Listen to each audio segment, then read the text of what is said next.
Hi, welcome to the Gamesplainer. I'm Jeff the Gamesplainer and today I'm gamesplaining Via Nebula. So it's been a year since I did my original Gamesplanation for Via Nebula. What do I think of it? Do I still like it? Have I even played it? All those questions will be answered. So to start with, yes, I have played Via Nebula. I have played it 2 times since I did the original Gamesplanation of it a year ago. What I haven't done is played it with more than 2 players. I do wonder if playing with a higher complement of players would make it more difficult to play. I'm assuming that is the case.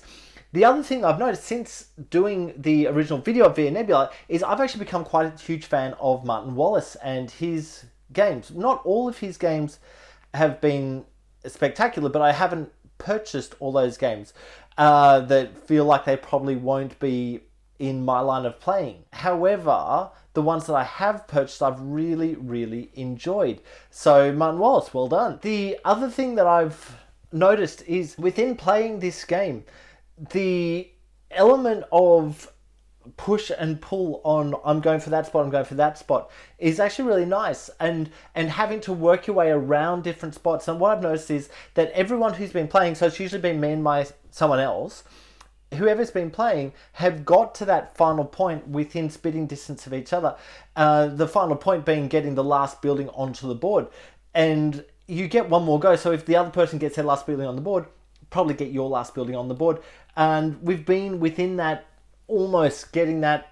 So either person could be the final player, the last player, so the other person will get one more turn. Which brings me to how do you win the game if that's the case? And that comes down to just which cards are you going after, which cards are you trying to build towards. There's always in the back of my head while I'm building this game is if I am putting out, say, a pig and a wheat, and getting that onto my spot to turn into a building. If someone else takes the one that I'm trying to build, what can that turn into? Because anything that is put out onto the spot that isn't used becomes negative points. And I don't want those negative points. Those negative points aren't good.